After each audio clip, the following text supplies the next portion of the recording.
Bombeiros catarinenses de 7 batalhões do estado realizam treinamento de resgate em inundações. Paraná deve concluir duplicação da BR-277 em novo edital de licitação. Trecho fica entre Cascavel e Foz do Iguaçu. Voo entre Curitiba e Assunção, no Paraguai, começa a operar. Nova rota terá voos 2 vezes por semana. No Rio de Janeiro, professores protestam contra a PL de educação. Manifestantes dizem que a proposta de lei é um ataque à sociedade. Queijo Minas artesanal é inscrito e pode se tornar patrimônio imaterial da humanidade. E você vai ver ainda a decoração de Natal da casa mais importante do mundo. Mais de 160 mil luzes fazem parte do Natal com Luz e Paz da Casa Branca. Essas e outras notícias a partir de agora no Pix News.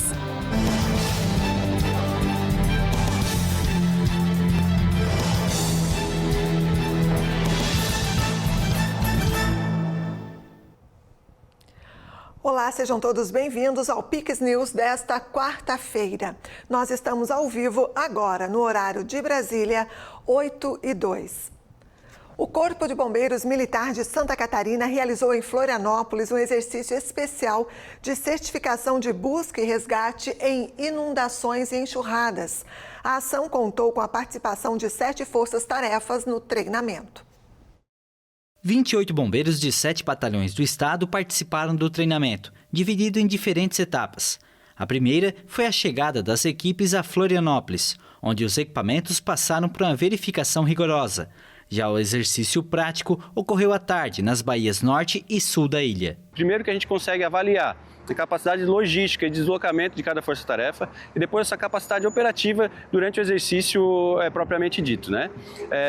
A gente também consegue trazer, né, as dificuldades que eles passaram em ocorrências reais, fazendo alterações dos nossos protocolos, nossos manuais e até adicionando materiais que foram utilizados durante as operações reais. O treinamento focou no uso de embarcações a motor, um dos equipamentos mais importantes em ocorrências envolvendo desastres naturais. As simulações apresentaram desafios comuns nesses cenários, como áreas obstruídas que complicam o acesso e o trabalho das equipes. Porque nesse tipo de ocorrência a gente nunca navega em áreas que não tem obstáculos, sempre tem algum carro no fundo, tem rede elétrica ou telhado de casa, sempre, e é navegação muito difícil, muito técnica. Então a gente faz esse tipo de treinamento para aprimorar a nossa técnica, né? A parte prática, né? A nossa escolha foi iniciar pela parte prática, identificar as nossas dificuldades, as nossas limitações, os nossos pontos fortes, e na sequência do treinamento a gente vai fazer uma parte pedagógica, capacitiva em sala de aula, trazendo instruções teóricas, né, para todos, também exercícios de mesa e reuniões paralelas, dando maior e melhor aproveitamento do tempo que o pessoal já desloca para estar aqui. Então a gente tem esse cuidado de aproveitar ao máximo as equipes que aqui estão. Uma das simulações reproduziu o rompimento de uma represa, onde uma cidade fictícia estava alagada. As 7 equipes tiveram que resgatar 14 vítimas em perigo, atuando com técnica e agilidade. Para o Cabo Tiago, que participou de missões como em Rio do Sul no ano passado e no estado do Rio Grande do Sul este ano, treinamentos como esse são essenciais para manter os bombeiros catarinenses preparados para tragédias, cada vez mais frequentes na região sul do país. Para não perder a habilidade, né? A gente tem que estar treinando, a repetição vai te dando mais habilidade. Então, os locais que colocaram as vítimas aqui hoje eram locais de difícil acesso, com pedra, com laje, justamente para isso. Santa Catarina desenvolve doutrina de busca e resgate em inundações e enxurradas, né? Então a gente sempre recebe bombeiros de outros estados para fazer o curso conosco, para ajudar a fomentar e desenvolver essa cultura a nível nacional. Então Santa Catarina já há mais de 10 anos desenvolve esse curso, capacita seu efetivo e recebe também para ter esse intercâmbio bombeiros de todos os estados do Brasil. Com o edital do lote 6 das novas concessões rodoviárias do Paraná, o estado deverá concluir a duplicação da BR-277. O lote compreende o trecho entre Cascavel e Foz do Iguaçu. O leilão está marcado para o dia 19 de dezembro na B3, a Bolsa de Valores do Brasil. Serão 69 quilômetros de novas pistas duplas na BR-277, além de várias outras obras de melhorias, como a duplicação de 10 quilômetros no perímetro urbano de Cascavel, com 3 novos viadutos. No trecho também serão construídas 7 passarelas para pedestres e quase 3 quilômetros de vias marginais. Fora do perímetro urbano, Cascavel ainda vai ganhar uma passarela no Parque Industrial. Melhorias ocorrerão também em Céu Azul, Foz do Iguaçu, Matelândia e São Miguel do Iguaçu. O Paraná ganha novas conexões aéreas importantes para o turismo e os negócios. O primeiro voo direto entre Curitiba e Assunção, no Paraguai, desembarcou lotado no aeroporto Afonso Pena. O primeiro voo direto entre Curitiba e Assunção, operado pela Azul Linhas Aéreas, decolou com alta demanda. Os 136 assentos foram preenchidos, mostrando o interesse pelo novo trajeto. A rota será operada 2 vezes por semana, às terças e sábados, com aeronaves brasileiras. A nova ligação promete fortalecer as relações comerciais e o turismo entre Paraná e Paraguai. Mais uma possibilidade de turismo, de negócios e assim por diante. É o Paraná que está crescendo e está colocando o seu estado a nível mundial, interligando países. Isso é muito bom para a gente. Cada turista estrangeiro que vem para o país deixa aqui em torno de $1.000. Então só os turistas que vieram a mais são 131 milhões de dólares que entraram na economia do Paraná. E a gente faz esse voo com o Embraer, que é uma aeronave super moderna, com Wi-Fi, com TV. Então, assim, ficou um voo curto, confortável e conecta, assim, rapidamente essas duas localidades. Estamos bastante empolgados com essa nova operação. Uma cerimônia no aeroporto Afonso Pena marcou o voo inaugural com a presença de autoridades locais. Essa rota amplia os roteiros internacionais operados em Curitiba. O Paraná possui conexões diretas para cidades como Montevidéu, Santiago, Lima e Buenos Aires. O Paraná vem esse ano de janeiro a setembro, com 131 mil turistas estrangeiros a mais para o Brasil. Eram 540, agora são 675 mil turistas. A grande força de turistas paraguaios, argentinos e chilenos, mostrando que as conexões internacionais realmente fizeram a diferença no Paraná. Além da rota internacional, a Azul anunciou voos diários entre Curitiba e Florianópolis de 16 de dezembro a 2 de fevereiro. Segundo o governo paranaense, investimentos em infraestrutura têm sido estratégicos para ampliar a conectividade do estado, beneficiando turistas e negócios. Novas obras no aeroporto de Curitiba estão previstas, incluindo a construção de uma nova pista de pousos e decolagens. Sempre tinha que vir ou de ônibus ou ir para São Paulo e depois vir para cá. Agora está sensacional vir direto. O Paraguai gosta muito de praia, né? Então nós não temos praia, então aproveitamos chegar aqui em Curitiba, em 50 minutos estamos na praia. Isso é o encanto do Paraná para nós, é um privilégio, né? Professores protestaram no Rio de Janeiro contra uma proposta de lei que aumenta a carga horária da categoria. Apesar das manifestações, a Câmara Municipal aprovou o projeto de lei em primeira discussão. Centenas de professores brasileiros foram às ruas em frente à Câmara Municipal do Rio de Janeiro para protestar contra uma proposta de lei municipal sobre carga horária e licença. Os profissionais dizem que as mudanças vão afetar de forma negativa os benefícios trabalhistas.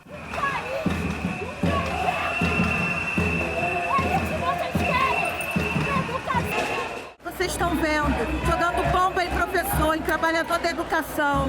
Não é um ataque contra a educação, é um ataque contra a sociedade.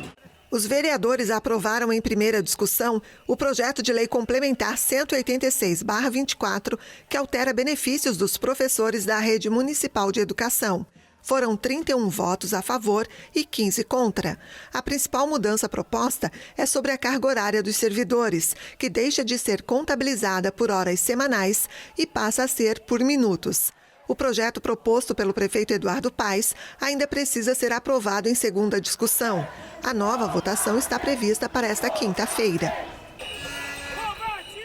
O queijo Minas foi inscrito na lista do Patrimônio Imaterial da Humanidade da Unesco nesta quarta-feira. O texto da candidatura afirma que o produto é fabricado principalmente por agricultores familiares em pequenas propriedades rurais. Os modos tradicionais de fabricação do queijo Minas artesanal foram inscritos na lista do Patrimônio Imaterial da Humanidade da Unesco. Produzido artesanalmente a partir do leite de vaca cru, no maior estado leiteiro do país, o produto é comumente fabricado por agricultores familiares em pequenas propriedades rurais. Cerca de 9.000 produtores fabricam este queijo em Minas Gerais. O queijo tem diferentes variedades, de acordo com o território em que é produzido. 10 regiões produtoras estão catalogadas, como o Canastra. O saber tradicional para produzir o laticínio se desenvolveu a partir do século XVIII, quando metade do ouro do planeta saía de Minas Gerais durante a colonização portuguesa. O documento de candidatura afirma que os portugueses trouxeram as técnicas europeias de fabricação de queijo devido à necessidade de conservar este alimento durante as viagens. Este é o 7º bem cultural brasileiro inscrito como Patrimônio Imaterial da Humanidade, além de outras manifestações, como a capoeira e o frevo. Mas esta é a primeira vez que um alimento brasileiro é inserido na lista, que inclui, por exemplo, a pizza napolitana ou o ceviche peruano. Agora uma pausa e você vai ver a seguir. Telegram luta para impedir pedofilia na plataforma e a decoração de Natal da Casa Branca, última ação natalina da família Biden. É depois do intervalo, voltamos já já. Natalzão fantástico Comprão. Vem que as melhores ofertas estão a todo vapor. Cebola cabeça 1,59 o quilo no Clube K. Tomate 2,59 o quilo. Maminha ADC a vácuo 36,90 o quilo. Arroz Vovó Dalon tipo 1 parboilizado 5 quilos 20,89. Açúcar refinado Caravela 5 quilos 17,99 no Clube K. Lava roupas Omo lavagem perfeita 2,4 kg 26,99. É economia fantástica. É Natalzão. Melhor preço é do Comprão. Eu precisei me operar. Ainda bem que eu tô em Santa Catarina. Aqui, quem precisa tem atendimento na saúde. Investindo em profissionais e estrutura, o governo do estado está trabalhando e reduzindo as filas das cirurgias e está melhorando os hospitais em toda a rede estadual, numa ação como nunca se viu antes. Assim é Santa Catarina, um lugar que faz mais pelas pessoas, porque faz mais pela saúde. Governo de Santa Catarina. Estamos de volta agora, 8h13. Uma juíza norte-americana confirmou a decisão de rejeitar o megapacote de compensação de quase 56 bilhões de dólares de Elon Musk na Tesla, negando assim uma tentativa de restabelecimento do acordo de pagamento que conta com o voto favorável dos acionistas. O sistema de justiça dos Estados Unidos rejeitou mais uma vez o mega pacote de compensação de mais de 55 bilhões de dólares de Elon Musk na Tesla. Uma juíza do Tribunal de Equidade de Delaware manteve a decisão de negar a tentativa da empresa automobilística de restaurar o acordo de pagamento que teve o voto favorável dos acionistas. O juiz encontrou múltiplas falhas na tentativa de ratificação da Tesla, incluindo erros materiais em documentos fornecidos aos investidores sobre o efeito do voto. O tribunal também concedeu 345 milhões de dólares em honorários advocatícios, bem menos do que os 5 bilhões e 600 milhões solicitados pelos representantes legais de Richard Tornetta, o demandante e acionista da Tesla.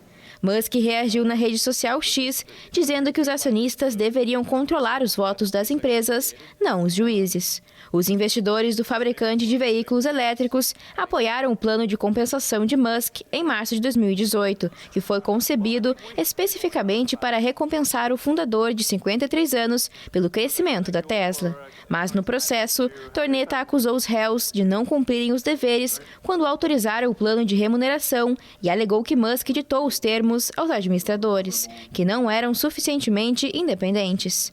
Também acusou o magnata de enriquecimento injustificado e pediu a anulação de um programa de pagamentos que ajudou a tornar o empresário o homem mais rico do mundo. Durante um julgamento em 2022, Musk contestou que os investidores da Tesla eram alguns dos mais sofisticados do mundo e capazes de monitorar a gestão, e insistiu que não desempenhou nenhum papel na elaboração do pacote, nem discutiu o acordo com os membros do conselho, alguns deles amigos próximos que acabaram assinando o documento.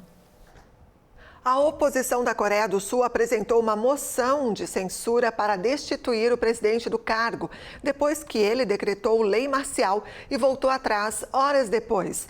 Nesta quarta-feira, o ministro da Defesa do país pediu demissão. Os partidos de oposição da Coreia do Sul apresentaram uma moção de censura para destituir o presidente Yoon Suk-yeol, que decretou lei marcial nesta terça-feira e suspendeu a medida depois de algumas horas após os protestos generalizados no país. O presidente conservador, muito impopular e com dificuldades para governar porque não tem maioria no parlamento, justificou a medida pela ameaça da Coreia do Norte e por supostas forças anti-estatais, apesar do recuo poucas horas depois, e deixou o futuro de Yoon em suspense. Yoon Suk-yeol tentou um golpe por meio de traição, rebelião militar e violações de disposições constitucionais ilegais, incluindo a Lei de Segurança Nacional. O povo e a Assembleia Nacional frustraram com sucesso essa tentativa. Isso marca a primeira vitória. A moção para destituir o presidente foi preparada em caráter de urgência e pode ser votada nesta sexta. O Partido Democrático exige a renúncia de Yoon e anunciou ações judiciais por insurreição contra o presidente, os ministros da Defesa e do Interior, além de vários comandantes militares e policiais envolvidos. O ministro da Defesa da Coreia do Sul apresentou o pedido de demissão nesta quarta-feira, após a crise política provocada pela imposição da lei marcial. A maior organização sindical do país convocou uma greve geral por tempo indeterminado até que o presidente renuncie ao cargo. As Filipinas acusaram nesta quarta-feira um navio da Guarda Costeira Chinesa de disparar um canhão d'água e atingir um navio do governo no mar da China Meridional. O gigante asiático, que reivindica soberania sobre quase todo o mar, respondeu que se tratava apenas de um exercício de controle, de acordo com a lei, porque os navios filipinos tentaram entrar nas águas territoriais do país e chegaram perigosamente perto dos barcos de patrulha. Um vídeo divulgado pelas autoridades de Manila mostra o navio da Guarda Costeira Chinesa atingindo uma embarcação do Departamento de Pesca do governo filipino. Pequim reivindica a soberania sobre quase todo o mar da China Meridional, em disputa com outros países costeiros, embora, em uma decisão internacional, declarasse que as reivindicações não tinham base jurídica. O atol de Scarborough, uma cadeia triangular de recifes e rochas, tem sido um local comum desta disputa, desde que a China o conquistou das Filipinas em 2012. Pequim enviou para lá barcos de patrulha que, segundo Manila, assediam os barcos filipinos e impedem os pescadores de acessar uma lagoa rica em peixes, localizada no meio do atol. O aplicativo de mensagens Telegram se comprometeu nesta quarta-feira a lutar ativamente para detectar, remover e impedir a disseminação de imagens de abuso sexual infantil. A iniciativa faz parte de uma campanha em parceria com a Internet Watch Foundation, sediada no Reino Unido. A plataforma, que afirma ter mais de 950 milhões de usuários por mês, vai usar ferramentas e dados da instituição para detectar, interromper, remover e bloquear imagens de abuso sexual infantil. Este acordo ocorre depois que o fundador e diretor do aplicativo foi preso em agosto, em um aeroporto de Paris. E depois foi acusado de não impedir conteúdos extremistas e terroristas no aplicativo. Fundado em 2013, o aplicativo de mensagens, que sempre afirmou respeitar as leis europeias, sempre se comprometeu desde o início a nunca divulgar informações sobre os usuários. O primeiro-ministro húngaro Viktor Orbán se reuniu com o Papa Francisco e com altos funcionários do Vaticano nesta quarta-feira. Eles discutiram as perspectivas de paz na Ucrânia. Orban, que também tinha previsto um encontro com a primeira-ministra italiana Giorgia Meloni, teve uma reunião privada com o líder da Igreja Católica antes da audiência geral do pontífice argentino. Em seguida, o líder nacionalista se reuniu com o secretário de Estado do Vaticano, Pietro Parolin, e com Miroslav Wachowski, subsecretário do Vaticano para relações com os Estados. O Vaticano afirmou em um comunicado que durante o encontro foi dada atenção especial à guerra na Ucrânia, com foco nas consequências humanitárias e nos esforços para promover a paz. Eles também abordaram a presidência húngara na União Europeia este ano, o papel central da família e a proteção das gerações mais jovens, de acordo com a mesma fonte. Orban, considerado o aliado mais próximo de Moscou dentro da União Europeia, pediu reiteradamente por negociações de paz no conflito entre Rússia e Ucrânia. Desde a invasão russa em 2022, ele tem se recusado a enviar ajuda militar à Ucrânia. Em julho, foi criticado por ter viajado à Rússia em busca de uma forma para acabar com a guerra na Ucrânia, poucos dias depois de assumir a presidência rotativa de 6 meses da União Europeia. A França e a Arábia Saudita vão realizar de forma conjunta uma conferência sobre a criação de um Estado palestino em junho do ano que vem. O anúncio foi realizado na terça-feira pelo presidente Emmanuel Macron, que visita Riad, onde se encontrou com o príncipe herdeiro saudita e líder de fato do reino, Mohammed bin Salman. De acordo com o líder francês, nos próximos meses os dois países juntos vão multiplicar e combinar as iniciativas diplomáticas para levar todos por este caminho. Respondendo a uma pergunta sobre se a França reconheceria um Estado palestino, Macron disse que a iniciativa se daria em um momento certo, ou seja, quando isso desencadeasse movimentos recíprocos de reconhecimento. O presidente francês destacou que a ideia é envolver vários outros parceiros e aliados, europeus e não europeus, que estão prontos para avançar nesta direção, mas que esperam pela França.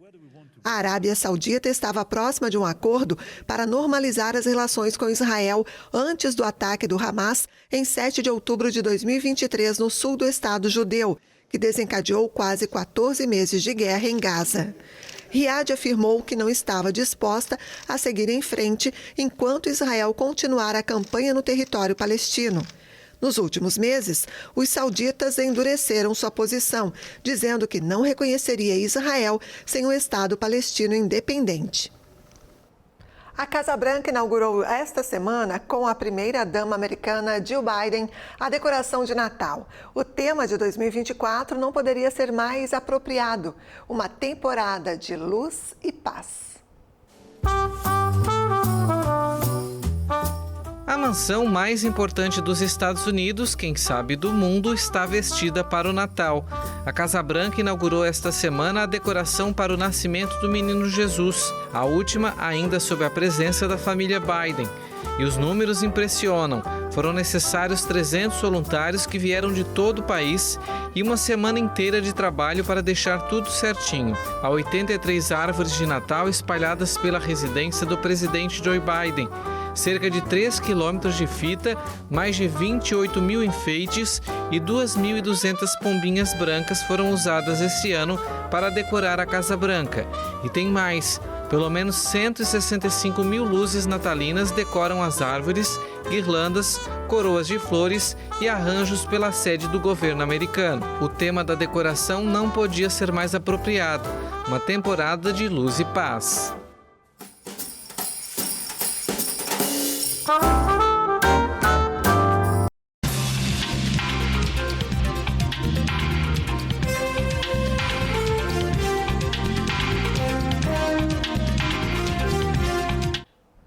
O governo da Argentina anunciou uma reforma migratória que afeta brasileiros residentes e estudantes no país. As medidas incluem a introdução de taxas para estudantes estrangeiros em universidades públicas e o fim da assistência médica gratuita para não residentes. Assunto para o jornalista Tiago Pereira, que já está por aqui. Tiago, boa noite, bem-vindo. O que falar dessa medida? Tempos de vacas magras, né? Não dá para você gastar mais do que você tem e, além disso, com a questão econômica em crise na Argentina, já há muito tempo, diga-se de passagem, tem que se priorizar atendimento à população interna, à população do país e reduzir aí os gastos com a população estrangeira que migra, que opta em usar os serviços tanto da educação como da saúde na Argentina. É isso que estão fazendo, a gente vai detalhar um pouquinho mais. Boa noite a você, André, e a toda a nossa audiência qualificada aqui da Pix TV. Vamos lá. Com o fim da assistência médica gratuita para estrangeiros, como a gente falou, essa reforma do governo de Milei na região de Salta, que já começaram a aplicar, gerou uma economia de cerca de 60 milhões de pesos. Valor que, segundo o governo local, tem sido revertido em melhores cuidados para os cidadãos, a população local, a população nativa argentina. Agora, as universidades nacionais também poderão cobrar taxas de estudantes estrangeiros não residentes, medida que vai gerar uma fonte de receita para as instituições de ensino superior. Eles vão ter que cobrar por alguns serviços que até então eram prestados gratuitamente aos migrantes, aos estudantes que optaram em estudar na Argentina. Para a gente ter uma ideia, hoje, 1 em cada 3 estudantes de medicina lá na Argentina é estrangeiro. Tem muitos brasileiros lá.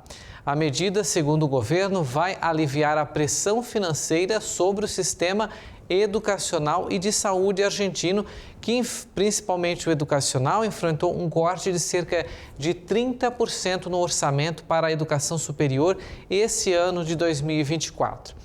Além disso, a reforma amplia o escopo de crimes que podem barrar a entrada ou justificar a deportação de estrangeiros, incluindo a violação do sistema democrático e a entrada no país com documentação falsa. Ou seja, a Argentina vai dificultar, aí vai criar mecanismos para que a migração seja de forma cada vez mais reduzida, para evitar que os gastos públicos com estrangeiros sejam maior, priorizando aí, como a gente já falou, a população interna. Medidas, claro que a gente sabe, são polêmicas, são necessárias, mas, mesmo sendo polêmicas, elas são necessárias para um país que estava em franca decadência. Com a inflação, gente, acima dos 3 dígitos, a gente vinha noticiando aqui ao longo dos últimos anos. Logo, o governo busca, com essas medidas, priorizar e investir em educação para a população local, como eu falei, assim como garantir o melhor atendimento na saúde, que com o atendimento aos estrangeiros acabava dificultando. Você divide a conta, Ações que podem ser pequenas, mas que para um país que conta aos poucas moedas que restam, faz, a gente sabe, uma diferença grande no final do mês. E assim, dessa forma, Javier Milei, mesmo com as críticas da esquerda, que é gastadeira, vai reerguendo a Argentina, nosso país vizinho, tão importante comercialmente falando. E o que eu quero dizer com isso é que se a Argentina vai bem, o Brasil também vai bem. Obrigado. A gente precisa, nesse momento, principalmente nessa situação lá na Argentina agora, reduzir os custos e priorizar atendimento à população. E mesmo assim, a crise chegou num extremo tão intenso, a gente falou sobre isso várias vezes, até mesmo o serviço essencial para a população, o governo teve que reduzir uma série de subsídios no transporte público, na educação pública também, para que as contas do governo possam fechar. O governo precisa de caixa, pagamento da dívida externa, redução de juros internos, uma série de medidas econômicas que são necessárias e devem ser aplicadas em momentos como esse, chegando à situação como a Argentina chegou com a inflação acima de 100%. Tá certo, então. Muito obrigada, Tiago. Até a próxima. Vamos encerrar hoje juntos aqui o Pix TV. Muito obrigada a você pela companhia. Lembrando sempre, mais notícias no nosso site e também nas nossas redes sociais. Na sequência, você confere mais uma edição do CinePix. Tá imperdível, viu? E a gente se encontra amanhã. Até lá. Boa noite mais uma vez. Boa noite.